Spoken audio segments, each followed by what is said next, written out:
herzlich willkommen zurück bei einer neuen Episode von Comedy, Luxemburgs finest Metal Podcast. Finest Metal Podcast. Überhaupt. Mit Gilles und mit Pete. Wow. Wow. A Person her. Wir gesehen alles. Und dir gesehen alles auch. Was lebt? Froh als wilde Eis gesehen. Ich meine, das ist mehr und gewünscht. Ne? Das hängt davon auf, was wir für Feedback kriegen. Das stimmt. Das stimmt. Ja. Ja.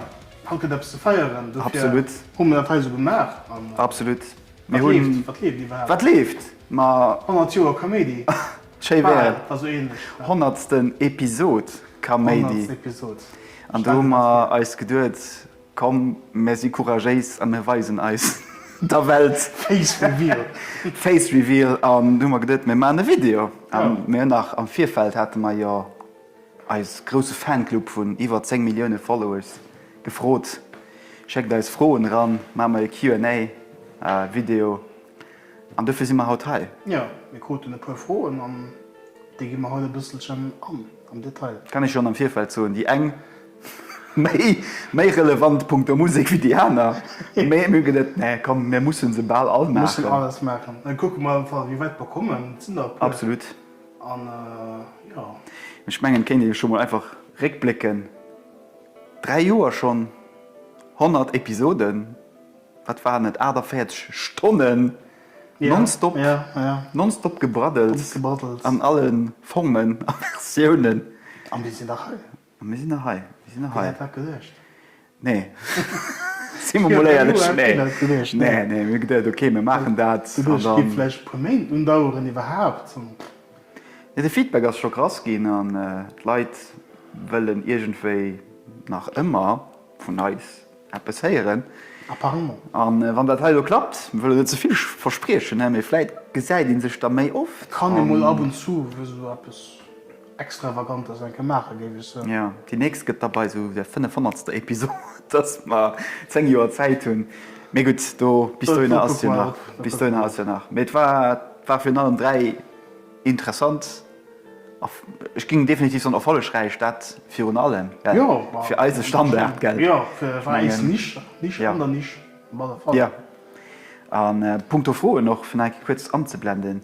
Wir haben auch ganz viel international Antworten gekriegt. Dafür wird man die Episode hier wahrscheinlich 90% Lützburg machen und dann aber die Fragen, wo als International Kollegen als gefragt werden, wir dann auf Englisch machen.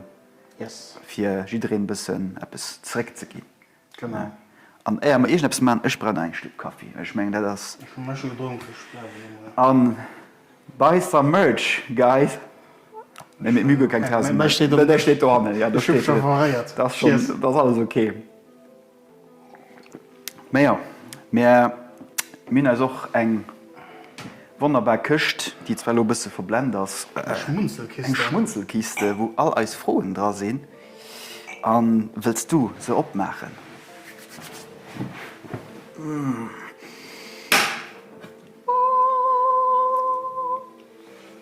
Voilà. Wow, guck. Das ist mehr größer den Inhalt, das muss ich leider so ne? Also, das ist besser wie nicht. Absolut, ja. Absolut. Aber ich gebe so einen Schnapp dahin. Darf ich mal schnappen? Ja, was das lo wert? Ein bisschen Ambiance hier. So, da gucken wir mal, fangen wir direkt an. Das auf der Kopf. Oh, direkt eine interessante Frage von die Anchoret. Ein kanadische Band, mit denen wir auch schon etwas gemäht haben, wo uns auch irgendwie total unterstützen. That's why I'm going to switch to English straight away for the first question. So anyhow, thanks again for the Anchoret for sending us in some questions and let's go. So his question, first one is maybe a byproduct of the pandemic, but I feel like labels are starting to make more chances with experimental music. In metal, but also in pop. Do you feel that the future of music is all about genre bending or a return to sources? That's an interesting one. That's quite an interesting question, yeah. Because in my opinion, and I agree with what he suggests, is especially in metal you can see more and more different instruments that you would not have recognized like 10 or 15 years before. Different instruments, different genres bringing together. Yeah, just everything blending in. And but yeah, I feel in general if it's metal or pop or any kind of music, I think the boundaries that are pretty much gone by now. There are no, sure. There are no boundaries. So I at least hope that this will continue because it opens up another door towards, again, different kinds of genres, different kinds of mixtures and whatever. So I was always a big fan of bringing different kinds of music, different genres together and creating something new. And, I mean, I hope that the future will bring. I 100% agree. I think we especially can see it for our genre because we like metal. Obviously, that's why we're here. Yeah, but also other things. So, but in metal, especially in progressive music, you can definitely see it. So, let's continue, I guess. Okay, let's go.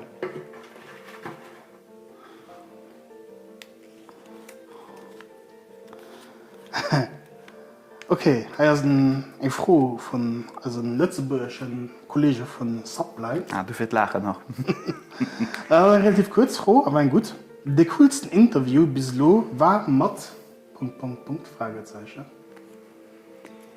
Sie sind alle cool gewirrscht, meine ich. Sie waren alle interessant, ja. Aber wo hast du so Favorit gewirrscht? Also, ich ging natürlich schon direkt Subline zu, und dann wird sich vorgestellt. Das Interview mit Subline war cool. War definitiv cool. Es war, ich will auch nicht, dass der mehr war, das falsch verstanden. Der mehr als für allem, ich meine, weil alle Interviews sich so. Ich finde nicht so gleich, aber das alles gesagt besonders. Gleich, aber ja, ich gesagt, ein Unterschied. Ja. Ich meine, die Leschten, wo wir hatten, oder zumindest zu dem Zeitpunkt, wo wir das Teil machen, den mit Hexin, da habe ich gemeint, ich müsste mal ein Boxpiece vorlachen. Aber just mit den Outtakes will verstehen. Ja. Das war ziemlich cool und das hat auch die ganze Atmosphäre ein bisschen abgelockert. Ich kann so mein Top 3 so ein bisschen, aber Top 3 schon so nicht gelöscht. Also, just ein Gefühl hier, ja. Ja, weil mit David von Blanket-Hill, Sublines, und effektiv auch Hexin. Ja, Blanket-Hill gehört definitiv auch dazu. Ja. Ich meine, am Anfang hast du alles auch aufgesehen, so, die alle éischt waren weird, gell? Ja, nein, das war nicht kein Band, sondern du warst mehr nach ganz anders. Ja. Ich meine, als der Wies war immer von der Long op Song, mit der natürlich aber wirklich gelabbert. Ja, die letzten 100 Episoden. So, how did you get started with the podcast and why interviews? How did we get started? Out of boredom? Out of the fact that we were all stuck in the pandemic, that was the main goal, the main reason why we said, okay, let's finally do it, because we were talking about it for quite some time, actually before.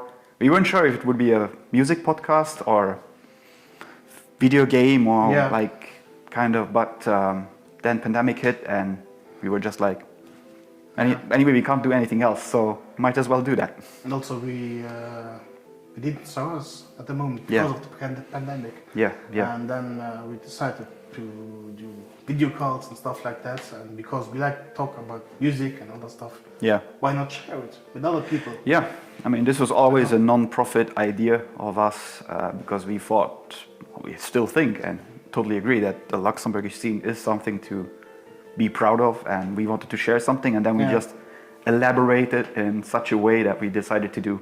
And also bring our knowledge to other people. Yes, because we know a lot of things. We drink and we know things.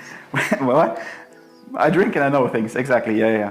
So, and why interviews, basically, I mean, it was only fair to try and to get some Luxembourgish bands, first of all, and then later on, obviously, with the Anchor again and many other international acts, to get some attention towards us and towards the Luxembourgish metal scene. So, yeah, I guess that's the reason. Let's go. That's a good reason. Ja. Weiter. Also mir absolut. Du darfst. Was haben wir dann nachher in der Schmunzelküste? Verreist oder regnet? Ein bisschen. Déjeuner. Ambiance. Weißer Merch.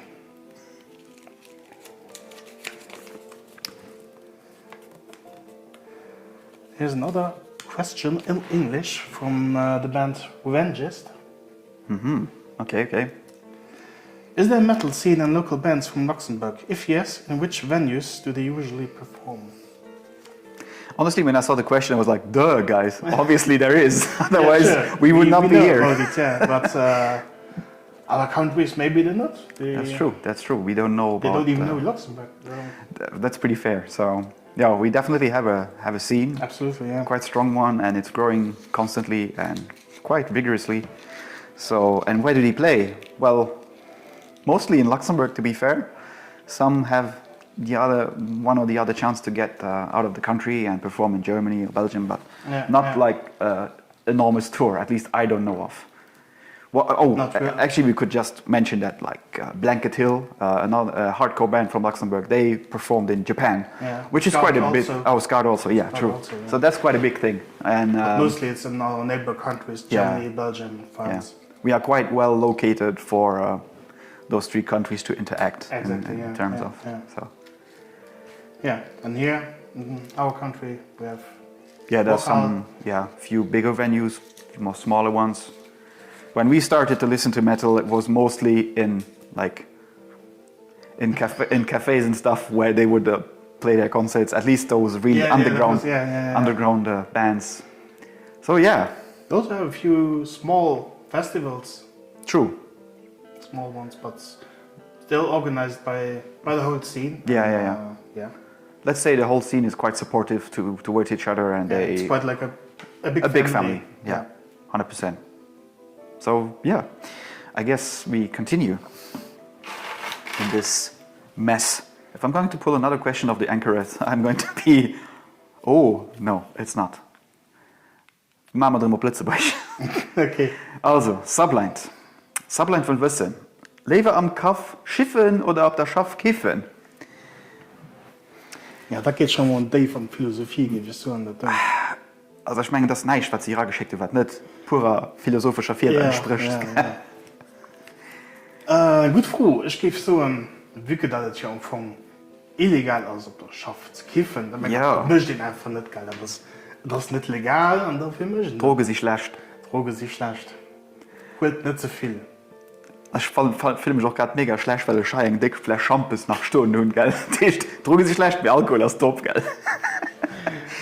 Nee, Schaffkiffen das nicht gut. Kaff schiffen, man meint auch schon gemäht. Ja, das haben wir Menschen auch schon also, gemacht. Das gebe ich auch wiederholen. Von daher, alles gut. Okay, dann fahren wir durch. Ich gebe so schon mal ein von den bisschen großen Zetteln ein. Okay, we have another one in English from Adriana. Can one like metal and electronic music? I think the only real answer is you can like anything. Exactly. I think we are the best examples. We like I guess music. so. I adore electronic music, whatever it's, I don't know, IDM or synthwave or whatever. Or even minimal techno, stuff like that. I would absolutely adore electronic music. I mean, there's no boundaries. I think music in general, if it's metal, yes, there are so many metal genres, there are so many electronic genres, jazz genres, classical genres. So honestly, the more you listen to, I think the more brighter your horizon can be, and your appreciation towards different kinds of music. Yeah. So listen to anything, my dear. Not only metal, even if we love metal. Metal is still king, though. Still, yeah. Still king. So let's go. I'll pick a bigger one then. It's my handwriting, so good luck with that. So, one from Sean, my brother-in-law, who is also a fellow fan of the podcast. As a music nerd, how often do you have music playing in your head? Can you repeat that? As a music nerd, how often do you have music playing in your head? All the time, I would say. Mostly. Very often, at least. Most of the time. Most of the time. Yeah. I mean, for me, there's no particular reason why not to have something playing in the back of your head or in your mind. There's always either one song or, like my wife and I, we like to howl at each other like dogs. I don't know why though, but not in any sexual way. I have to be very precise though. But there's always like this notion of sound coming in, and also, again, music. So all the time, bro. Even right now, I have to use music in the head, which I listen to in the car. So. Sing it. No, it was indeed it was electronic. Ah, okay, so you can't. No, it was more Chill. Yeah. Okay. Anyway, yes, we do. Absolutely. Okay, let's go on. What do we have here? Another one in English from Chacha. Is there a band that you have discovered because of working for comedy that otherwise you wouldn't have discovered? I would say yes. I couldn't necessarily name specifically. There are too many, I think. Because we also did a lot of research because of the podcast, and because of that research, we learned a lot about a lot of bands. And I'm sure there are like several bands or even genres that we were like, oh, even genres. This is new. So we are still open-minded and a lot of newcomers. Even in the time that we did this, those 3 years, there was like really this uprise even in Luxembourg. There are so many new bands now that I was like, oh, I haven't heard of them. Crazy. It's really crazy. It's really like a golden age again for good locally produced metal music. Yeah, you can say that. Yeah. Okay. Let's continue with this mess. And then I think it's time to open a bottle of champagne, I guess. Huh? At thirsty. 10 in the morning. Okay. Don't tell it, huh? Letzte Boigerem. Schon echt Tendenz immer zu switchen. Lost in translation. Ja, lost in translation. Again, an einke vom Sublind Collegian, die heißt ganze Co interessant. Froh nachher geschickt hun. Also, was gäbe dir éischter evaluieren? Mam Lemmy, also Lemmy Kilmisch, der Flascheweis Whisky knuppen, oder Bayer set Wettsaufe gegen den Tom Angel Ripper? Ich meine, das einfach so, dass man, egal wie wir stieren. Ja, ich kenne beide Personen. Ich habe beide Personen ein Interview gesehen und ich kann so beides als nicht evaluieren. Nee. Wenn ich aber so etwas Mist machen... Ich ging wahrscheinlich Bayer so. Ja, weil Whisky zerstört ich aber ein bisschen ziemlich schnell und der Lemmy, den hat das wirklich so... Wasser. Ja. Wasser vom Leben. Ich habe einen tollen Angel Ripper, der wird das alle... Verstehe, ja, nee. Ich gebe dann echt das was machen. Ich stelle mir auch vor, dass beim Bayer, also einfach das so, du gehst davon aus, oh, ich kann aber ein bisschen mehr wie just ein paar Bayer trinken. Das ist dann noch richtig. Ja. Mehr Whisky, was wenn du das nicht, soll mal ein Liter bei Nähe trinkst, innerhalb von... Ich habe doch immer Cola Whisky getrunken. Ja, das stimmt auch. Das aber knüpft aber. Ja, das hat schon gut. Du gingst 1 Liter Whisky wirklich innerhalb von einer Viertelstunde probieren. Das geht drauf. Aber du weißt, dass den Hummer, der könnte so schnell, du hast dich knapp umgedreht, aber dann ist du zu kreischen. Nee, das ist eigentlich safe zu sagen, dass man, egal wie wir den Löffel lassen. Dann lassen wir da doch lieber sehen. Okay, so let's move on. What do we have here? Here's a question from the Scottish band Hand of Caliac. Absolutely. We have massively struggled to keep up with the sheer volume of high-quality releases that come out every week. How do you guys even begin to work out which one to listen to, let alone review? We don't. It's that easy. We don't have the time. It's just random. I think we have these great occasional finds that we find. Definitely not all of them, especially this year, as you said, was crazily in releases. Sometimes so many. Even a year or years later, you discover something that you thought, why didn't I find this earlier? Yeah, exactly. So we tried to keep up, obviously, but I think it's not possible. It's not possible. At least we try. We try. So we do our best. We do our best, for sure. So, I guess. I mean, even you have discovered Hand of Caliac. Yeah. Out of. For example. No, not this year though. Not this year. Okay. It was 2 years ago. I think 2 years. But also that was a very random fact. And then again, I have to give a big shout out to Bandcamp. It's quite an interesting platform to discover similar artists or similar records that the one you are currently listening to. So so that's the reason why I fell upon Hand of Caliac, and thanks again to Sophie and John for everything until now. They were quite supportive, and we had some written interviews. Maybe more will come in the near future. Who knows?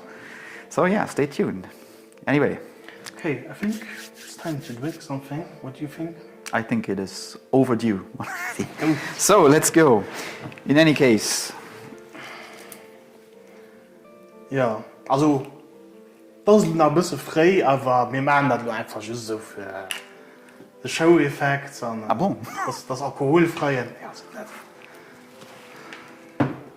Ich probiere keine Comedy zu machen. An hört ja. Gesund. Vertrauter Sound. Vertrauter Sound. Gefährlicher Sound für einen anderen. Komm, stell dir mal ein rüber. So, mon chéri.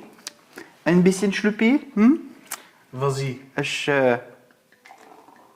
fang mal raisonnabel an. Ich meine, das ist schon mal nicht schlecht für uns stoßen. He? So, du schützt nicht. Aber es ist ganz Elektronik, dass alles direkt ausgeht. Mal gestorben. Ah, nein, das ist ein typisch Pit-Krankheit. Jovey. Was ist der Rest? So ist das für dich? Also, nee, dann Moment. Ich ging so ein ob Eis. Ob Eis. Ob Comedy. Ob Irsch. Ja, und Irsch, merci, weil ohne Irsch wären wir wahrscheinlich auch nicht high. Ne? Genau. Für allem noch so. 2, 3 Zuhörer. 1000. Ja, wir sind da pur. Sind da mittlerweile pur. Merci. Was man nicht geduld hätte noch, ne? Voilà. Oh. Den Seeslich, aber. Ja, das ist gefährlich. Das, Diese Trump ist am Morgen vertreibt, kann man uns sorgen. Das ist keine Schwammenprobleme, wir wissen das alle gut. Ne, mehr. Ich ging so, ne? Wie machst du das? Ich meine das mir. Das sind dann noch ein paar.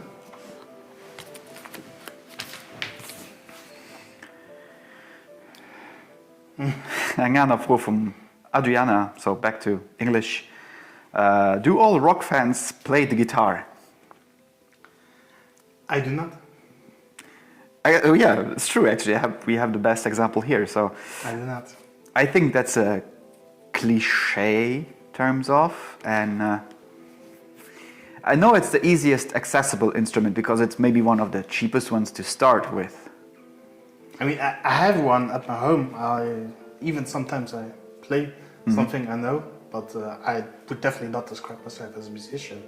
So I think for fun. Yeah, for me it's just for fun. I think anyone who wants to start or play music in terms of rock or metal is the easiest to access is probably the guitar. So I mean, yeah, for me it was the same story. Actually. Yeah, it's one of the main instruments you hear. Yeah, and, it's like a symbol kind of for metal music. Yeah. You don't think of the bass, you don't think of the drums, even though the drums take up such a... No. First thing you see is... Yeah, you see the guy shredding away. Maybe also the vocalist, but as an instrument, the guitar is also a symbol for rock and roll. And, it's a depiction for the genre, the whole thing, so yeah.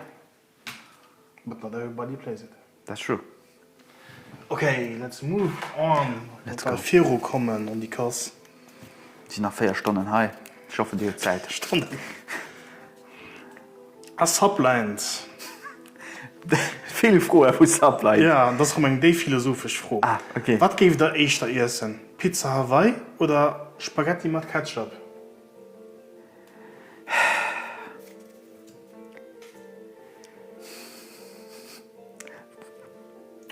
Für mich ist es offensichtlich. Ich bin okay großer Fan von Pizza Hawaii. Ich habe Pizza Hawaii schon probiert gehabt.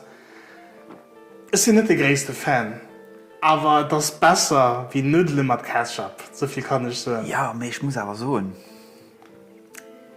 Ich finde das schon geil. Nudeln mit Ketchup. Ja. Mama hat Sriracha gemischt. Das ist erstaunlicherweise nicht so schlecht, wie ich mir das vorgestellt habe. Es war nur nichts, was ich mit Begeisterung gegessen habe. Mir hat mich aber positiv überrascht. Mehr. Ich meine, ich muss auch mal Pizza Hawaii oder Pizza mit Ananas dann.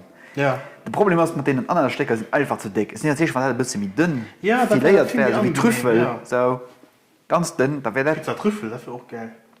Mit Ananas. Nee. Ich meine dünn von da. Dünn wie bei einer Trüffel, mir dass du so Ananas schneidest. Okay, das ist einfach so. Ganz hauchdünn. Okay. Kann ich mir vorstellen, da wäre Balance zwischen salzig und Salz. Mir geht schon viel zu weit. Wir konnten nicht mehr so froh fürs Sublime. Vielleicht ein paar anständiger. Das sind aber auch die haben wir weggelöst. Mir ist das philosophisch geholt. Ja. So, So. Na, guck mal, weil nach jetzt am Sammelsurium pro Frohe geht. Oh, hi, ein anderer Froh. Mit philosophischem Background. Moment, Schluss ist das alles fallen.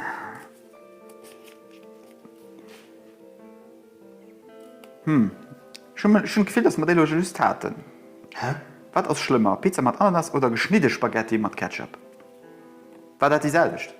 Wieso steht zweimal? Weird. Mit geschnittenen Spaghetti, das ist nämlich schlimm, was ich sage. Ja, also wenn ich misst, ja. Also geschnittene Spaghetti oder oder Pizza. Pizza. So knacken, dann müsste es dann fast oder so. Ja, da lebt eiskalte Regen. Nee. Man, nein, gut froh, hi. Oh, eine interessante Frage, anderem von Subline. Welches Band von Gilles findet Pete am besten und am schlechtesten an ihm gedreht? Ein gut froh. Ein gut froh, aber ich meine, wie so schon oft gesagt, also, das ist nicht, was wir super schlecht fanden. Ja, also keine Band von dir, wo ich gesagt die ist scheiß. Weil ich aber immer echt wie alle Bands als Musiker zumindest respektieren. Ja. Ich habe gesagt, just einen gedeutet, mit dem ich nicht eins kenne, dass den reiner gedingelt so. Reiner Landvermann. Ja, das ist schon bizarr. Das ist dann der Ex-Sänger von Bethlehem, den hat ein Solo-Projekt, den das auch ziemlich spürt. Das glaube ich dann auch nicht oft. Ja. Das ist so weird, das war echt geil. Das ist so experimentell, sagt man eins so gerne. Ja. Ja, vom Besten, ja. Wie du gesagt hast, ist auch schon. Ja, mit denen als ein großes Leben von einer Band. Ja. Das ist definitiv nicht Oblivious Caris. Ja. Ein Open vom Woche zwischen uns. Ja. Winter noch? No comment. Interessant, dass viel geschieht. Du spätst man nicht drüber. Wonnen sind Dave. Die sind, ja, das ist so frisch. Mit Salz da geschmass. Dem nicht Oblivious Caris, das ist eine von den Bands, wo man wirklich manchmal von Anfang an so, wow, auf dem Podium gesagt haben und nach immer durchstehen. Ja, definitiv, wenn man den Ruf kennt. Absolut. Punkto schlecht, für dich, also, ja, wie gesagt, schlecht. Weißt du, das ganz viel, das Shoegaze, Shoegaze ist nicht so Menges. Ja. Für ich mal kein Soul Crush zum Beispiel. Nicht, was ich lo. Slow Crush. Slow Crush, pardon. Soul Crush. Wir haben so gut in einem Band. Soul Crush, ja. Ja, wie gesagt, schlecht fand man nicht. Ja, das alles am A von einem Musiker betrachten. Möchte das einen Grund, ob es gut ist für die eine Person oder nicht, das muss die Person dezidieren. Ja, es gibt eben Sachen, die man lauschen und Sachen, die man nicht lauschen. Ja. Ich respektiere alle Bands als Musiker. Absolut. Und du hast So alles. Also, das ist auch eine Idee. Cheers. Wunderprächtig. So, Aber weiter. immer das ist mein größten Ziel. Mittlerweile ist mir das gut, dass die Küche nicht ganz gefällt. Also, es ist immer effektiv eine ganze Woche. Nach this question from your... Ja, was ist das? Alles okay. So. Gut, dass die Küche nicht so bombardiert, dass man froh ist. Weil das wäre mal eine Zeit schon. Ja, Gott sei Dank. Here's another question from your brother-in-law, Sean. The man. How much do soundtracks of movies/video games influence the music genres that you listen to? I mean, I wouldn't say a lot, but there's definitely some parallels, at least for some of my favorite genres, like everything that is kind of symphonic and stuff. Or Neoblivious Caris, in fact, has a violin. That's like, anyway. So there's a violin, which is obviously a classical instrument, and I feel it's easier to appreciate these kind of music if you can listen to music soundtracks or video games. So I don't know. It's I wouldn't say it means the world to me, but there are some parallels there. Yeah, sure. I really love soundtracks, whether it's movies or video games. For example, one of my favorite soundtracks of all time is from the movie Taxi Driver. It has these jazzy vibes, this dark neo-noir movie style music. And from video games, I'm a big fan of the Japanese composer Akira Yamaoka, who has created the soundtracks for the Silent Hill games. It's kind of electronic, ambient kind of thing. Industrial, but also trip-hop style of music. It's absolutely love it. And it's also influenced other music that I listen to. Yeah, I guess so. I think it's safe to say that this world, and I think we said it before in one of our episodes, we actually talked about video game topics in metal music and vice versa, and the influence of each other's music also on the metal scene. So I think they intervene crisscross randomly, and which is a good thing. You can say that, yeah. Okay. My turn. Oh, an interesting one from the Anchoret. What are the albums that made you enjoy metal? Made you enjoy metal? Yes. I think for you, honestly, I know I mean, from my perspective, but I think that could be one of the records, X and Fairies. That's definitely one of the first extreme metal albums I listened to, yeah.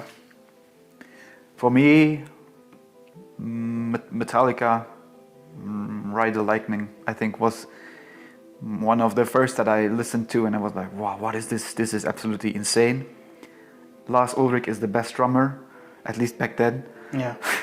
Not necessarily now, but... Not even in Metallica. He's not the best drummer in Metallica, no, that's a myth. So, yeah. I also have to say Korn, maybe, at least for that moment of the time. I don't really listen to Korn today, but had a big influence on me. Yeah, you could even say Linkin Park, because that was like the... I mean, not necessarily for us, but I mean for many people. Yeah, that was for like many people, maybe of course, the gateway, yeah, or new metal was sure. the gateway towards at least for other our things. generation. Yeah. I mean, millennials. No, we don't talk about them here. Okay. We are. Yeah, we are. But some. We are the older generation of millennials. The better generation. One, yeah, exactly. Okay, next. Surprise me, my friend. Surprise, motherfucker. Cheers to that. Oh, here we have. Kommt Plötzlich haben wir ein Froh von einem Kollegen, dem Metal Inspector. Deen. Was müsst ihr meinen nur gemacht gehen, für mehr jung Leute für den Metal zu begeistern? Vieles. Eng Metal-Entdeckung für sich selber, meine ich, das ist eine ziemlich persönliche Sache. Ja, je früher du ihren als anderes rauskommen, auch an Musik. Ja. Ich gehe so, dass den sogenannten Modern Metal heute das möchte, Bands wie Spiritbox und Architects und Sleep Token zum Beispiel. Ja. Das ist ein ganz gutes Ding, für ranzukommen an den Metal, weil die auch so ein bisschen moderne Pop mit modernem Metal irgendwie vermischen. Ziemlich interessant an der Weise fand ich sogar. Ja. Das fand ich gut, ob das mehr missgemerkt gehen.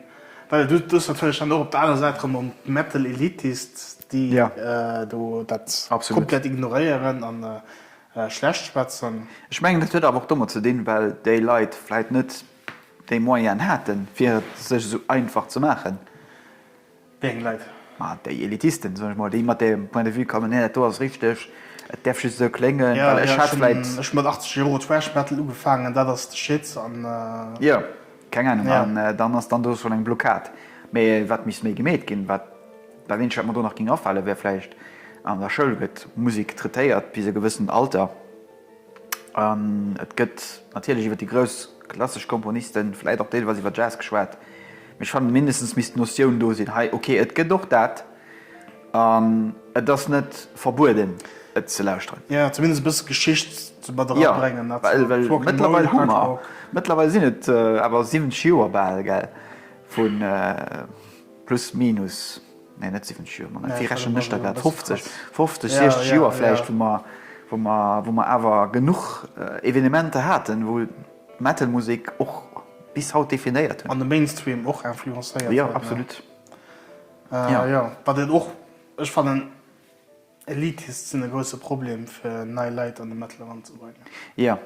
Und da können sie, das ist so einfach, wenn dann, ich lausche das Slipknot, meine Lieblingsbands, du warst schon direkt in durch mit richtig. Leuten. Und das fand ich, das Lauschtert einfach, was er will. Lauschtert, was dir Spaß möchte, und Scheiß auf die anderen Leute. Das ist absolut richtig. Scheiß auf das, was die am Internet so, weil du steht sowieso nicht mehr Scheiß. Scheiß auch vielleicht auf das, was mir halt gerade so. Weil Ja, vielleicht sind dann vielleicht verstanden, auch das ist okay. Ja, wir gehen genau. weg und damit leben. Genau. Und damit gehen wir zurück. Zurück an Vergangenheit. Zurück an Zukunft. Ah, hi. Auch eben als Followers den Thierry, den Tourist. Na? Welchen kennt ihr zwei schon, respektive wo die ich kennengelernt? Ich meine, die ist richtig froh oder einfach als zu lang. Oder vielleicht nicht lang genug. Das wird für nur nostalgischer, romantisch zu machen. Prähistorischer Zeit. Prähistorischer Zeit. Ja, was haben wir mir das kennengelernt? War so 2005? Noch éischter. 2004 oder so. Ja, boah, das ist ein Unterschied, wow.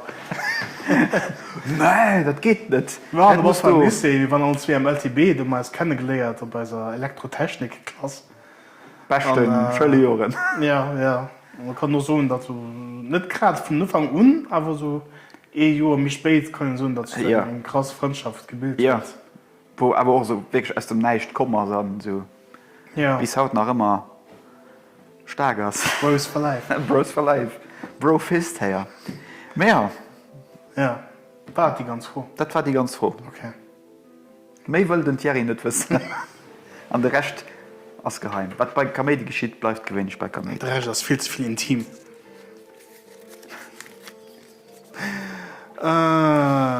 Froh vom Rick, von Blanket Hill. Deen. Was denkt ihr, wie sich die Lokalszene in den nächsten Jahren wird entwickeln? Over the top. Das ist so krass, wie Das- gut es im Moment ist. Ja, das Releases, die kommen wirklich aus dem Ja, wie Boden Champignon gesprungen, am ja, Hirsch. ja, das ist wirklich verrückt. Es sind auch so viele Bands von mir, die ich hören, die dann aber schon 2-3 Jahre existieren. Ja. Und das ist Wahnsinn. Da ist auch ganz viel Kreatives dabei, ja Gutes dabei. Ja.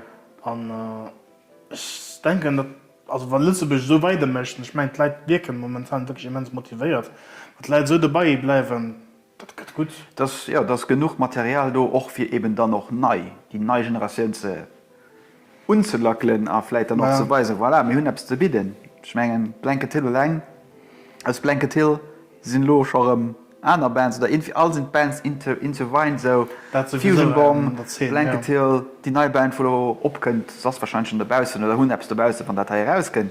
Sharpshooter, wo den David von Blanket Hill Gitarre spielt, und der Rick eben gerade growlt oder singt, ich weiß noch nicht genau, was zu machen, das Kreativität das explodieren und ich hoffe, dass das so weitergeht. Ich hoffe noch, dass das beibehalten wird, weil das ist genial zu sehen. Ja. So Wursten zu gesehen und ich bin noch ein bisschen stolz drauf. Ja, Also, vielleicht du mehr du auch als ein Deel. ja, das will ich beigedrohen. nicht schreiben, aber kann sein. Das will ich mal von ihr wissen. Hey, gut. Aber weiter, das mal fertig gehen. Hi.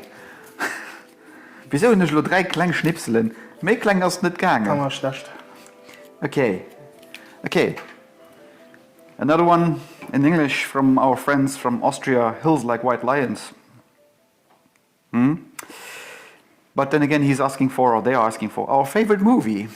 Our favorite movie. Or, I mean, we don't have necessarily one. I have 10 different. There are too many. I think we need one special episode only talking about movies then. We could do that. Pick one of your favorite movies then. Spontaneously. Then I have to say Blade Runner from my list. Okay. I'm going with Princess Mononoke simply because I'm craving that movie again and I want to watch it again. An choice. Animated movie though, but Yeah, still a damn It's good movie. Masterpiece. Hayao Miyazaki for life. Absolutely. Even though if you want to stay for life, but okay. Okay. You know what? I'll grab one immediately to spare our camera some breathing time. Another one from the Anchorets. Are you planning to bring the podcast to a video format? Why and why not? Guess what's happening here. You see, yeah. It's our first try, and if the people are liking it, why not? Yeah, I mean, I can simply say that sitting here, it feels quite natural doing this. Yeah. It doesn't feel like estranged. The only thing I'm worried about is editing. Yeah. That's a different story though. But yeah, we'll see. I mean, we are open-minded, I think, if we are keeping this, I wouldn't say as a regular thing, but as an occasional thing for sure. Sometimes, And because we like to know what you guys think of us, and I got a lot of comments actually that people have issues listening to a podcast and watching something. Some people like it, some others don't. They like just listening to it, not necessarily watching it. So yeah, I'm different. Sometimes I like more seeing what I'm listening to. yeah, I get it. I mean, for me, it's both, honestly. Depends, yeah. I can't listen to our episodes anymore. At least not the first one. Yeah, the first one was so horrible. weird. So it's like, how are you doing today? And stuff like that. So it's pretty really cringe. Pretty cringe, yeah. But yeah, we'll see. Somewhere. We'll see how this goes, and then we can't promise anything, but we are hopeful that it's not the first and last time that you see us. So sure. So let's continue. Eng Anna von unserem guten Kollegen Daniel, der Metal Inspector, mit dem auch schon ganz viel gemäht haben, aber auch super Reviews schreibt. Insanely good Reviews, was geil, wo ich mal so, wie könnt ihr motivieren? Ich weiß nicht, was das heißt. Mehr. Fred, als Patreon eine Option für ihr? Nie drüber nachgedacht. Nee, ich weiß nicht, was wir zu bieten hätten, außer benutzt den Innerwäsch.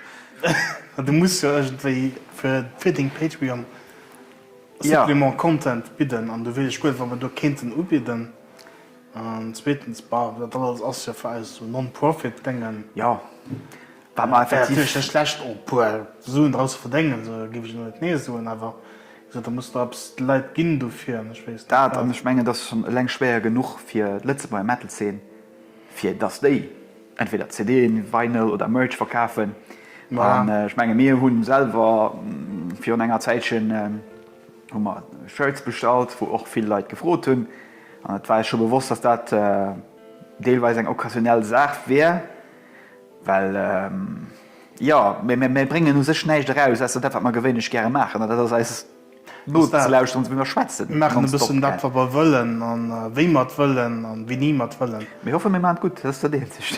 Ich denke schon. Ja, es sind noch Leute, die es nur lauschen. Ich denke schon. Irgendwie. Absolut. So. Subline, nein, Kaya. Die beste Frage. Okay, ich meine. Lever Ketchup kreischen oder Konfetti furzen? Ich muss sagen, wenn ich die Frage gelesen habe, wie sie rankommen sind. Ja. Ich war ein bisschen. Okay, das ist nicht das, was wir so wert tun. Ja, das ist aber gut. Das ist eine wichtige Frage. Das ist eine interessante Frage. Ja. Ich kann du Geld durch, das ist eine Antwort. Ja. Kreischen geht weh. Also Ketchup kreischen. Ketchup kreischen geht bestimmt weh. Kannst du weh tun. Und du brauchst dann Knauscht am ganzen Gesicht, vielleicht auch auf den Kleider, den du weh. Ja. Das ist einfach miserabel. Und Ketchup ist so dickflüssig, ich finde, da können das Ding Tränen löschen raus. Das geht furchtbar weh. Mehr Konfetti furzen. Ich meine, das ist dann immer etwas Spezielles. Und du furzt ja teilweise mehr am Tag, wie du kriegst. Zumindest hoffe ich das. Ja. Die Buchse so ein bisschen ausrissen, da drinnen rausfällt. So. Ich kann mir vorstellen, dass wenn du bist, hörst, oh, ich muss kurz los sein, gell? Ja. Dann ist schon eine gewisse Vielfried, weil es so. Da könnte dann etwas machen. Wenn du gerade plakisch durch das Haus lebst, ist bestimmt mega funny. Ja, das ist bestimmt top. Du lebst so, oder. Mega. Wäre noch witzig, wenn du gereicht dabei rauskommt, wie wenn ein Klon, weißt du, so ein Zirkus. Genau. Das könnt ihr noch dabei setzen. Mega gut. Dann fahren wir weiter. Und hier ist eigentlich die schwerste Frage, eng von den schwersten Fragen für Haut, von Blanket Hill gestaltet. Top 5 Letzteer Releases von ihr. Das ist schwer. Das ist verdammt schwer. Natürlich muss man Blanket Hill sagen, The Courage of Hopelessness muss man nennen. Das Top-Album. Und hat uns auch manchmal schon motiviert, ein bisschen sich Hardcore umzutun und zu verstehen, was das Hardcore aus der Muscheln. Ja, für Back an Hardcore zu kommen, war das ein ziemlich gutes Album. Ich von meinen All-Time Favorites aus The Fantasy Heresy von X-Ferris, ja, die muss genannt gehen. Für uns sind das manchmal noch immer Pappen. Also, ja. Auch wenn das so nicht sind, mehr Helden. Death Metal. Ja. Helden. So. Da muss ich schon noch Scarred Gaia mit der so. Wo aber besser als nicht wie die Leschten. Und das einfach ernst das produziert und einfach wird wirklich ein Verstand gesehen von der Produktion hier, wo dem Moment rauskommt. Ich weiß nicht, ob ich die gefallen oder bestimmt den Self-Title gefallen. Das, Sie sind nämlich so verschieden und sie sind auf Ja. da weiß gut dafür, das schwer zu sagen. Mindestens ein Album fürs Guard wäre dabei. ja. Defdump ging ich noch nennen. Ja. This is Forevermore, der Leschten. Ja. Das war den Farewell. Heck, und ja. Defdump, ja. Den ist Das wichtig. echt fehlen. Was ist? Sind da viele? Es sind da viele. Sind da verdammt viel. Ich finde es nicht alle am Kopf und ich vergesse darum dick viel. Wenn ich ging so von der Produktion hier an, wenn ich gucke, was ich lo weiß, was ich wieder nicht weiß, da ging ich auch Fusion Bombs so. Okay. Weil den auch absolut eng massiv Produktion wurde dann einfach top aus von 4 bis hannen, ob es das geht oder nicht. Und ich nur mich nostalgisch denken, da ging ich wahrscheinlich besonders das holen. Ich glaube, von so neuen Releases fand ich wirklich das neue Subband-Album auch richtig gut. Ja, ja. Philika Sessions. Ja. Ich kenne das Wort, aber ich weiß auch nicht. Bayer Glass Idol Session, Ja, nennen wir einfach so. Den fand ich richtig gut, gell. Also, Das- das auch für Trash, ich gerne. Ich weiß nicht, ob es wird, aber auch da 10 indirekt geholfen wird, auch wenn sie vielleicht nie wirklich Metal waren, sie waren aber auch nicht mal hart. Eternal Tango, meine ich, das ist wichtig zu nennen. Ja. Das wäre so die, wo man wahrscheinlich Ich weiß gar nicht, wie ich mal abgezählt habe. zu viel. Offiziell ist man einfach. Aber weiter. Was ist mir? Das und dir, das und dir. Ich habe noch gerade ein Idle Champsglas Session. Ja, nein, kein ähnlich froh. Für Subländerem, 3 bis 5 Lieblingsalbume ever. Darüber habe ich schon ein Episode gemacht, jiddereen separat. Ein Ja. Gilles, ein Englisch. Ich weiß mich nicht mehr. Ich weiß nicht auch mehr. Es sind einfach 5 auf. Ich ging, also, ich weiß definitiv ein Album ever, Silosis, Edge of the Earth. Ja, das ist bei mir bei dir, Nummer 1. Also froh. Ja. Und Opeth, Blackwater Park. sind ich mal d'accord. Neblivis Garris Citadel. Den ist auch bei mir dort dran, ja. Ich meine, die war bei mir auch dran. Behemoth Satanist. Okay, ja. Der war bei mir mal dran. Da muss ich Kodama von Alcest suchen. Dann So ich nach Dark Throne, A Blaze in the Northern Sky. Und so nach Death Symbolic. Nicht mehr von Death. da soll ich auch von der Haut nämlich lauschen. Metallica Ride the Lightning nach. Okay. Und was kann ich nachholen, wenn man so spontan auffällt? Wir hätten froh sollte lesen, das ist furchtbar. Ich habe es ja gelesen, mir das schon viel zu lange hier gestartet. Das hat auch keine Stunde hier sind, dann wir hätten da vergehen. Dann so nicht, dann was so nicht dann? Das ist viel zu gut. Gell? Ich hab's bis da fallen. Es fällt mir viel zu viel an. Ich gehe gerade So durch mein etwas ganz Licht an. Winter Sun. Nee, Express. Express nicht. Auch von den echten Album so gut aus. An der Wand ging ich den echten Hölle, weil du war nach Feld an der Reihe. Ja, ja. Okay, mir fängt schon, ich fange schon an aufzuschweifen, das ist nicht gut. Nee, das so nicht der Black Dahlia Murder Nocturnal. Okay, nice. Voilà. So, back to English. Another one from Chacha. How do you think you have grown since your first episode? I mean, it's obvious, right? We are Sure. the kings of podcast making. No, I have no clue, but I think we definitely grew in some way, and Definitely approved, yeah. and we approved. It's more fluent than it was before. At least the first 10 ones were. For me, it sounds more professional when we talk. It's a different thing when you look at the first episodes. Yeah. I think they're terrible. Yeah, I can't listen to them anymore. At least the first 5 is like. Yeah. This First is 10. first 10, yeah.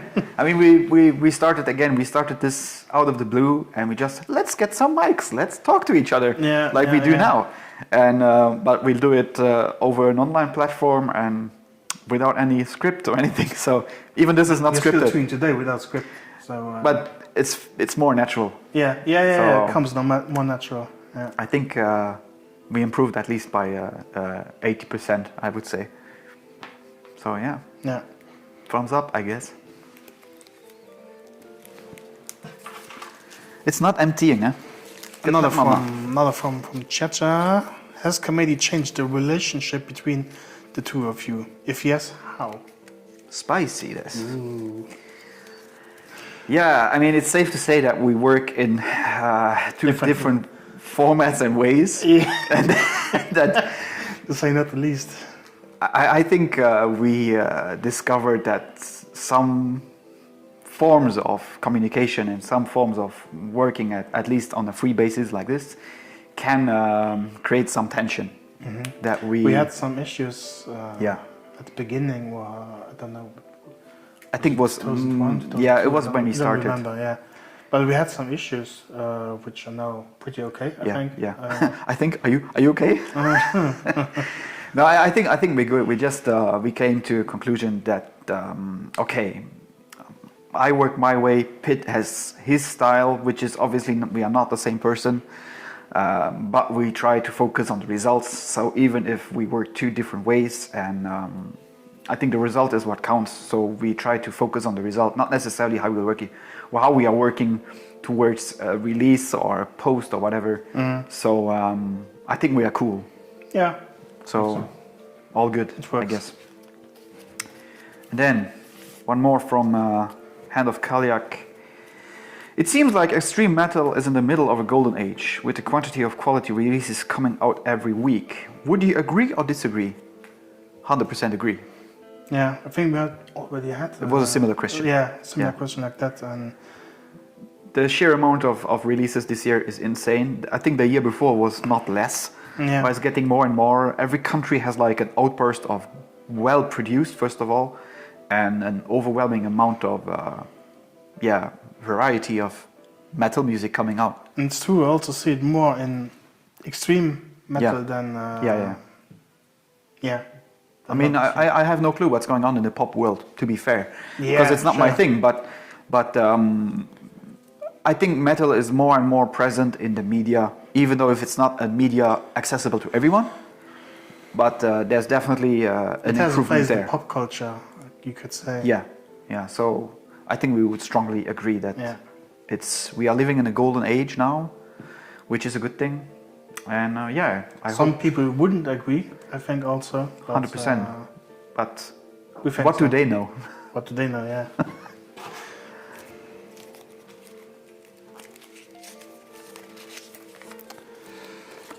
So, de Metal Inspector Fred. Kree mal e Supercut von all den Intro mat sinnlosen legendären Gebrottels. Dat geheiert ja zu Comedy. Ja.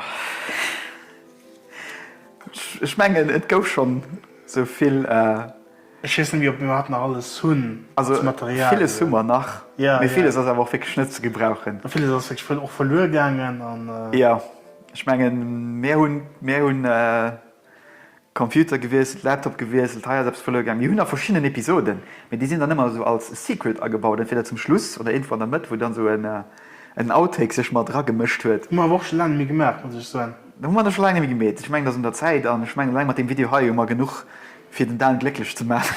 Wahrscheinlich. Aber ich dachte, wir denken noch ehrlich gesagt nie dran. Zum Beispiel, weil ich meine, wir holen nicht unbedingt alle Wochen ab. Aber wenn wir abholen, dann sind wir aber focused an. Am Anfang war es mehr, aber dann kommen wir an den Blödsinn und so, und dann schwätzen wir dann seriös. Wir sind ein bisschen, wir machen es immer, es gehört zu Eis, ich meine, Ja. Das heißt, Art wird Sinn, wie wir sind, aber wir sind aber auch ein bisschen mehr, so nochmal, seriös gehen, holen nicht mehr éischt. Gealtert wie gute Wein. Ja, Nennen wir dann nicht so. gealtert wie Milch, das ist nicht so gut. Nee, das ist nicht so gut. Ranzig Müll, das ist nicht für mich. Ja, wir hoffen, dass wir dann können mit vieles iPhone. Kann ich vielleicht so YouTube-Short machen mit Outtakes Ja, von das Leuten ist die zum Idee. Beispiel. Wie gesagt, editing-wise, das wäre dann Sauerei. eine Sauerei gehen. Aber das sehen wir dann. Ich meine, das ist noch nicht so weit. Nachts sind wir froh. Wir wissen sowieso. Ja. So, gehen wir weiter. Oh, hi. Für zu Office, wenn mal ein Frufus ableint. Ihre peinlichste Lieblingssong? Das ist eine Sache, mir ist nicht wirklich etwas peinlich von all den Sachen. Als du letzter DJ Ötzi gesagt hast, dann hätte ich gesagt, dass du 100% mal da verstanden. Ja, da wäre ich auch verstanden, aber ich hasse DJs. Ja. Ich meine, ganz viel. Après-Ski-Musik, das ist manchmal ein schon mal als Einzeln. Ja, es sind offen für alle Genres. Mir alles, was so Deutsch, Deutsch Ballermann, Schlagermusik, Après-Ski-Musik ist, das Ja, das ist ganz mal ein No-Go. furchtbar. Ja, das ist ist ein ganz No-Go. schlimm. Dann bin ich bereit, nicht auf den Ofen zu gehen. Egal, aber wenn du Wenn du gegen den Ofen organisieren, so, da ging ich meinen Gaffer los, so thematischen Haut und Gewicht Krebs oder so. Raustrüppeln und Ja. am Kopf Nee, abkommen. das geht nicht. Ja, was wäre für dich so ein Peinlichste Lieblingssong. Dann ging ich carrément so in verschiedene Lieder vom Deel, wo du natürlich kein schlechte Sängerin hast. Ich schmenge mein absolute peinlichste Lieblingssong, das wäre dann ja. Just weil ich ja schon DJ Ötzi gesagt, mir das ist nicht gut. Nee. Das ist einfach nicht gut. Peinlichste Lieblingssong, so ein Eiffel 65, Blue. Barbie Girl von Aqua. Wäre ein gut, wär definitiv do. Muss man vielleicht auch, ich meine, mir genug am Idee gesammelt für neue Episoden zu machen, ne? So. Ja.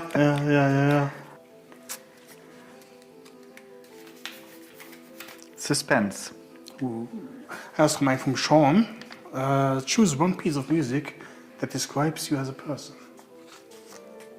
Schwierig. What do you think?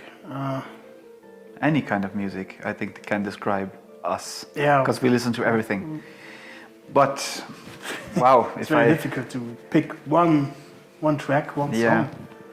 I think you are more the sinister guy. I'm more like the, I wouldn't say happy guy, because definitely not. Yeah, you're more on the dreamy fantasy kind. I'm more on the...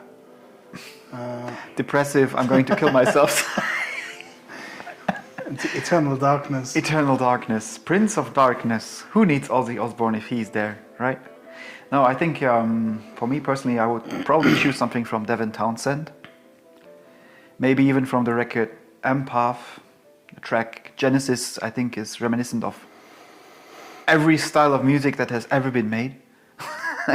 Mashed up into one piece. And I think that could be my kind of track if I had to choose. Okay. Thought of Opeth now. Opeth, or maybe the track Ghost of Perdition. Ghost of It Perdition. has also everything in it. It has a dark side, it has a lighter, more... It's a strange, moody song. Yeah. It has everything in it, so I would take that song. There you have it. Okay. I have one already, see? Go on. I came prepared. Yeah. So we'll stick to English with Cha-Cha once more. What is the most surprising thing that happened on Comedy? Well, I think the fact that we are doing this we're still here. and that we are still here is pretty surprising, I guess, Yeah. to us already. I mean, there are, again, so many things that happened in these 3 years. Rock Hard, time where we Rock Hard magazine. Yeah, sure. But I would like to say we had also one time where we thought we would end Yeah. the whole podcast thing because you had other different stuff to do, and but then again we came back because we thought there's more to say. Yeah, there was there was a rumble going through the country that metal music was a bad thing. Yeah. And so both of us, we took out our Superman shirts from the closet and we thought, no. Swords. Yes, and we draw the comedy swords and we said, no, we have to go to battle. And we went and we are still here. So, again, cheers to that, I guess. Cheers.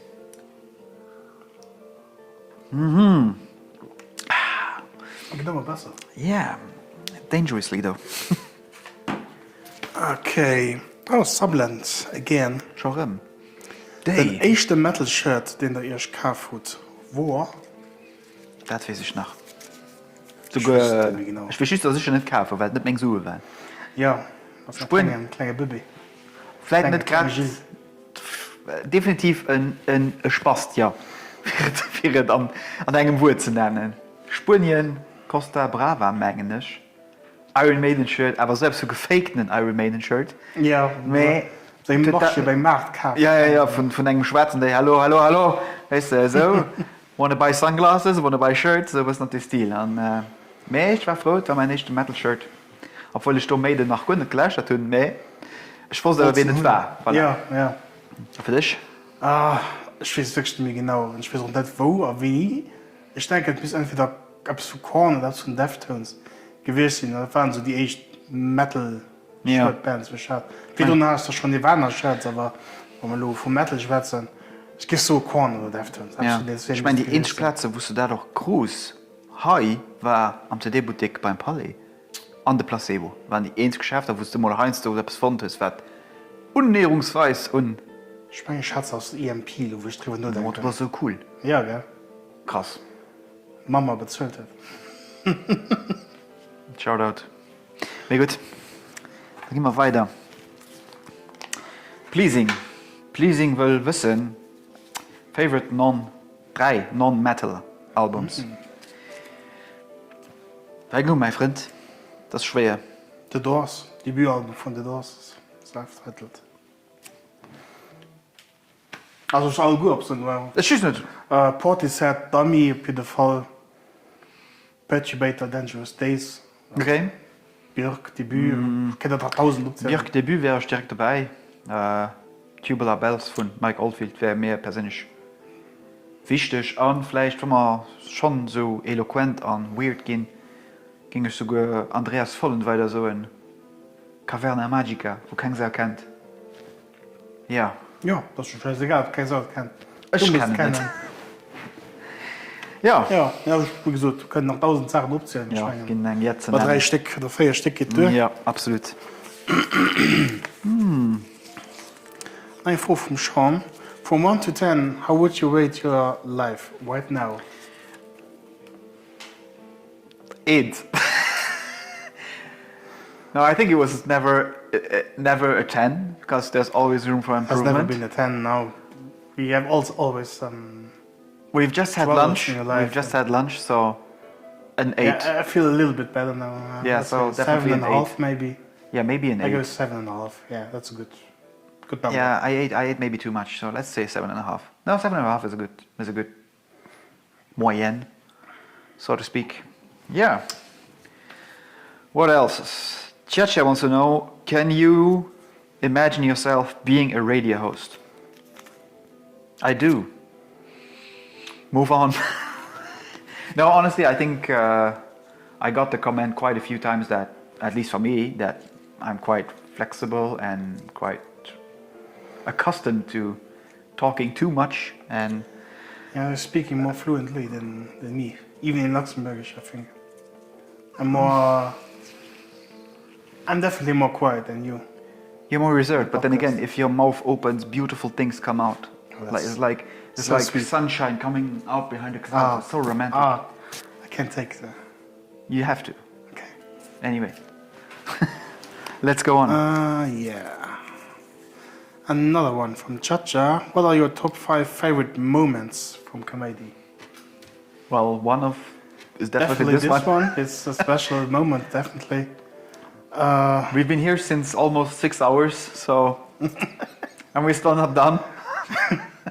Just saying, there are so many. Yeah, honestly. beginning, first episode. Yeah, We both were the really anticipation, shy, the anxiety, and yeah, excitement to get it done. Interviews. The first interview was quite tough in terms of didn't know how it would work. how are you going to conduct an interview without seeing Yeah, the opposite party and stuff. I had no idea about anything. No, kring aan dat te know wie je zit, No. basically, and yeah, no, but there are quite a few. If you want to know more, you know we have 100 episodes out, so make sure to check them Check out. out. Yeah. Nee, dag, dat is een deel, ja. Dat is mir. Wel zie. Für zur Aufwieslung wurde eng philosophisch froh, aber eng gut froh vu Sublind. Wann der eng Eigenschaft a Punkt der Musik vom anderen Kind beigewannen, wat wir dat? Goed voor. Op de is er neig so. Ja, ich habe Geblockt. Kabel zurecht gemacht. Eigenschaft. Punkto allem schafft er Bauch. Schafft er Mein Bauch. Essen. Mein Indisch Ersten seht grad, no my friend, you have eaten way too much. Geh op Toilette. Nach net. Okay. Das ist okay. Ja, keine, bei dir denke ich mal, du bist in den... Schier lass. Ja, stimmt, aber du bist in den immens viel Lauschtert geht links und rechts. Und immens viele Plätze, wo ich vielleicht nicht unbedingt gucken. Das wäre ich schafft, wo ich nicht tun. Ja, es sind effektiv ein bisschen mehr unkonzentriert, also nicht unkonzentriert, mehr. Ich kann mich nicht von etwas, was dem Moment besser klingt oder mir interessant auflenken lassen, dass ich vielleicht andere Stücke Musik nicht richtig kann appräcieren, wie das. Du bist du nicht den so, wie auch an den Videospieler so. Okay, das Spiel dauert gefühlt 8 Stunden. Ich darf nicht nur fertig abhalten. Ich muss spielen, bis ich alles entdeckt habe. Ja, das bei der Musik ein bisschen, ja. Das bei der Musik manchmal bei dir nicht viel ernst das irgendwie. Teil vom Album auf, also verschiedene Alben, ja. Studieren ist natürlich von oben bis unten, von links bis rechts. Ja. Mega gut.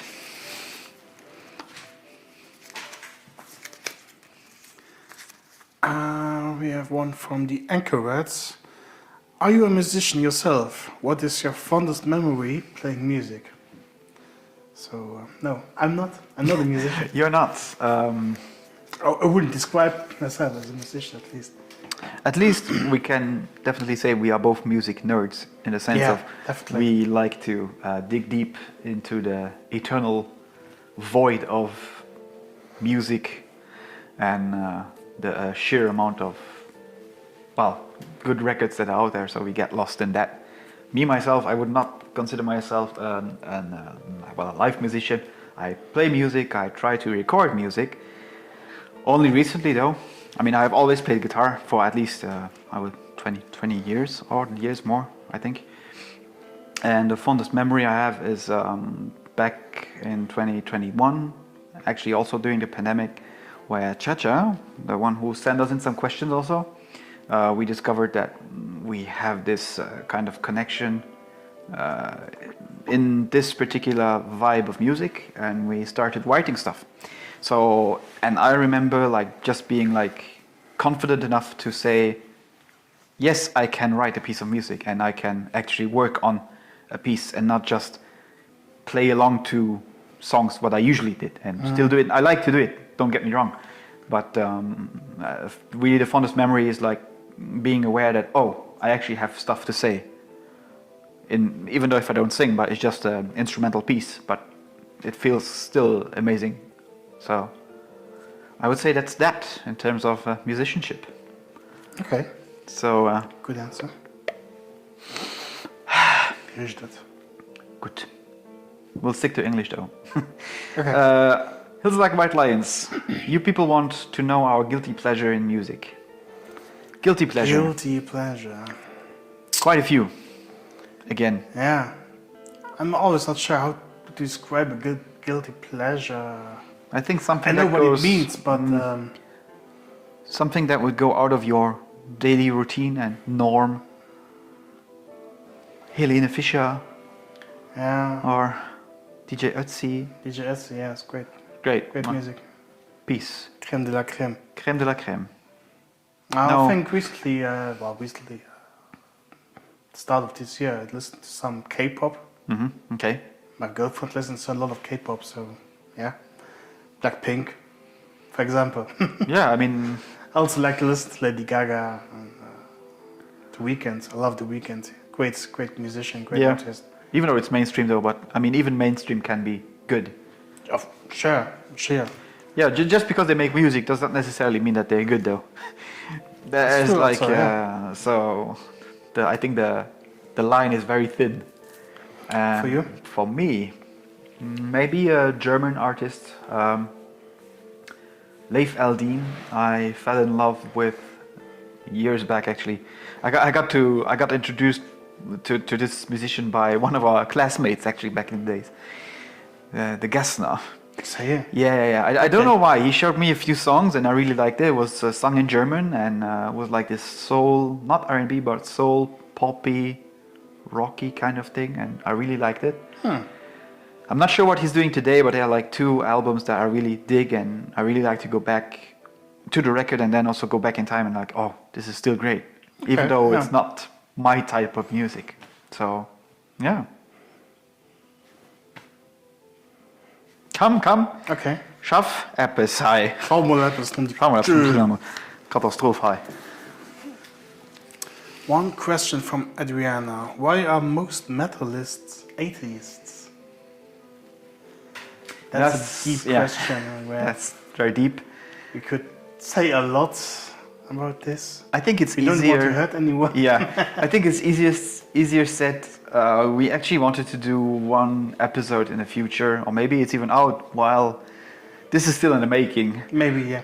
But we want to focus on not only the impact, but the message behind many different kinds of religions in the music genre. Because already in the metal genre itself, we know of Christian metal. There are some bands who portray themselves as Christian metal. Sure, yeah. Obviously, black metal gets their bad name as Satanists, which is not necessarily true. No. Because black metal has evolved in such a way that there are so many different areas and different topics that flow into this music. So I think yes, it's true. Atheism is very strongly represented in metal. Not necessarily because it's atheism, but because it's, again, like you said earlier, when we did our first take, that did go wrong. It's kind of rebellious music for rebellious people, and being atheist is also kind of a rebellion against... It's not necessarily rebelling against, at least for the metal music. Against society. Against society, not necessarily against another type of religion or whatsoever. No. Just being unhappy with the facts of maybe a situation in the country or your own personal problems that flow into the music, and so I think the question would need to be turned around a bit, and what is the impact of religion on the metal genre? I think. But anyway, that's our view. Not necessarily everybody is okay with that. Definitely is enough stuff to make an episode about it. Definitely. We'll see for sure. And then, our good friend again, the Metallinspektor. Wie aus ihrer Podcast bei Familie und Freunde kommen, der habe ich das porträtieren, wie meine Mama reagiert hat. So, wow, Mom, weißt du was, ich mache mal einen Podcast und so, war nie Metal, so, das war es. Ja, also meine Eltern wissen bis heute nicht, was der Podcast ist. Okay. Das sind noch gewissen Alter, so nicht Lummer, die sind so nicht so ich meine nicht, dass das relevant ist, weil... Vielleicht nicht unbedingt, aber einfach auf. Für den Rest und die Geschwister und so, Das war so, ist ein einziger Metalhead. Das ist also gut, der Impact ist schon mal nicht ganz so groß. Fand natürlich cool, also ich konnte natürlich auch positive Feedback ein bisschen, das cool fand ich überhaupt, das man, Ja, ich meine mehr, also das so nicht, dass man dumm hat. Oh, das hätte ich nicht von dir gedacht. Prinzipiell war einfach, möchte ihr schon eppes für Zeit, um zu kriegen. Hätte ich die von der wie kannst du so schön sein? Ja, zum Beispiel, der Dienst werde ich noch wissen, dass meine Mama effektiv die allerechte Episode gelauscht hat. Also so, ja, das fand ich gut, was du musst. Also Rezent hatte ich dann gefragt, lauscht es überhaupt noch? Nee, ich habe keine Zeit mehr. Die sind alle zwei pensioniert. Jetzt sind wir nicht, dass keine Zeit. Ja, mir gut. Weißt du, wenn, egal wen du hast, wenn du, keine Ahnung, den du zum Beispiel, wenn du siehst, ich mache einen Podcast über Wassermelonen.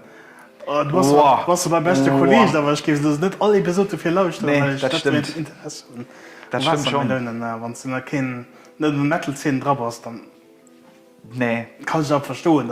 Wo aber wahrscheinlich auch Reflexionen bei dir kommen sind, war, ich gehe bei RTL oder wir gehen mit Rockhard. Essentiell. Ja, das war dann schon so das sind als Medaillen, so man soll die mal gerne präsentieren. Auch bei der Familie, bei den Freunden.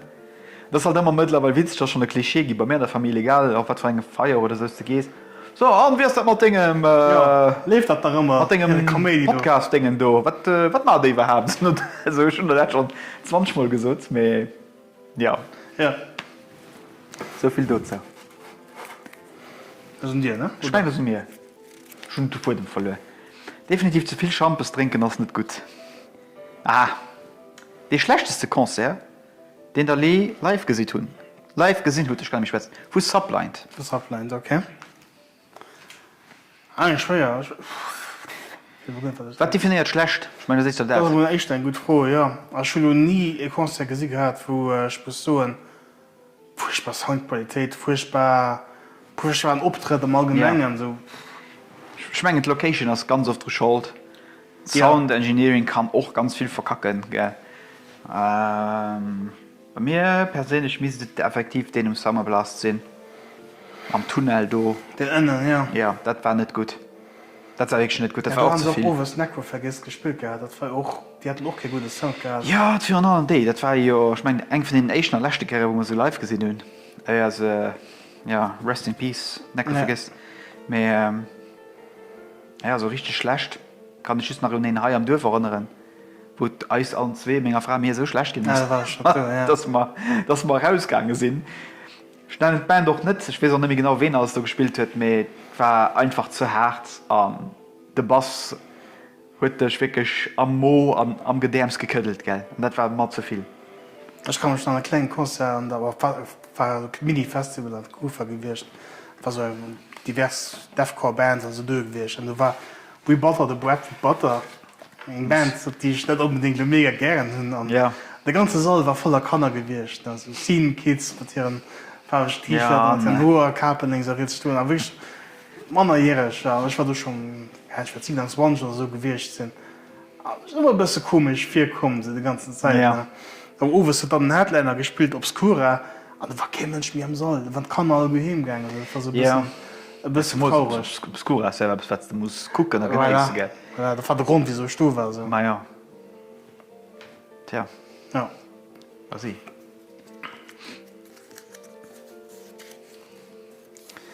Cha-cha again. What are the things you would like to improve on for the podcast?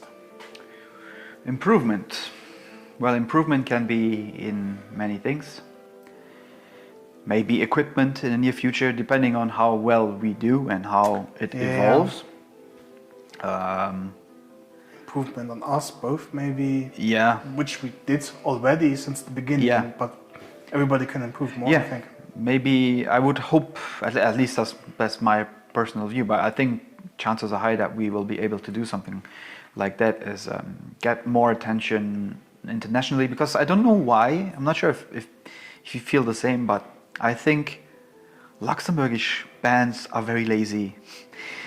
You know, we give them the possibility to basically talk on a free range without any, any rules or anything. And still we have to run after them most of the time. Like, oh, come on, you please come. We do something, we can do an interview, I don't know what. It's something is exhausting, yeah. It's, I think that is still an issue, and that needs improvement in general, is the fact that we stick together maybe, but we don't support each other on a social media basis, and also not on a virtual and media basis. I think that's still a thing that we need to cover a bit more. Mm-hmm. Funnily enough, all those international acts, even those that send us in some questions and stuff, they are so responsive and so overwhelmed that we want to do something with them. And I'm like, dude, yeah, do you know who we are? We are like nothing compared to you guys and your scene. So that still strikes me every time. I don't get it though, but that's true. Maybe that's a message for you Luxembourgish bands out there. Get in touch, okay? And we will get back to you as soon as possible. And I think that's why we're here, right? It's called Luxembourg's Finest Metal Podcast. So, still, yeah. So, I think this is the second last. And then we are done. Hills Like White Lions. Weirdest music you ever listened to? Rainer Landvermann. Exactly. That's one of the strangest things I've listened to. I really can't think of anything else that broke me in terms of, this is like very dark and ominous theatrical ambience with a lot of pain, to say the least. No one screams better than him. No, it's not even screaming. I think he's in pain. He's like in literal pain. Could be, yeah. Like, yeah, he was former singer of Bethlehem. Now he has a solo project, and it's really fucked up. It's super weird.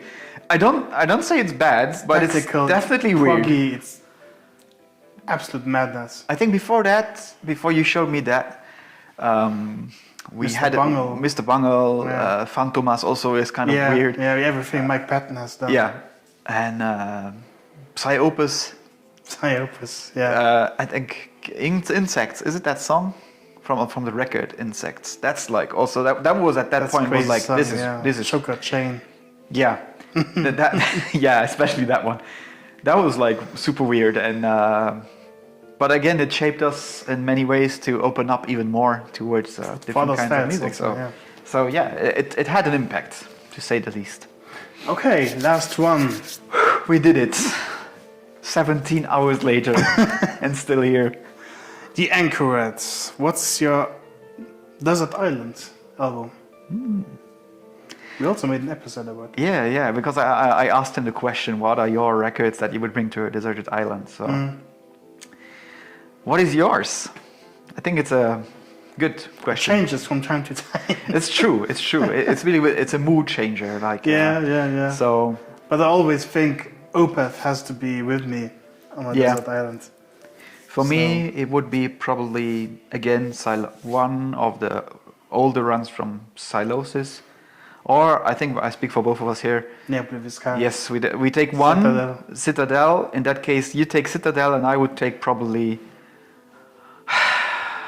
Exul. I think it grows, the more you listen to it, it really grows a lot. And, sure.